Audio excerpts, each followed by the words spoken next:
तत्तुल्यं रामनामवरानने रामनामवरानन ॐ नमः इति ब्रह्मोवाच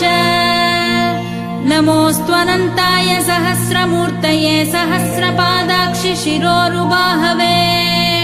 सहस्रनाम्ने पुरुषाय शाश्वते सहस्रकोटियुगधारिणे नमः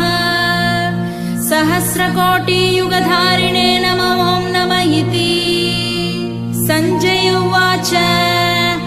यत्र योगेश्वरः कृष्णो यत्र पार्थो धनुर्धरः तत्र श्रीर्विजयोर्भूतिर्ध्रुवा नीतिर्मतिर्मम श्रीभगवानुवाच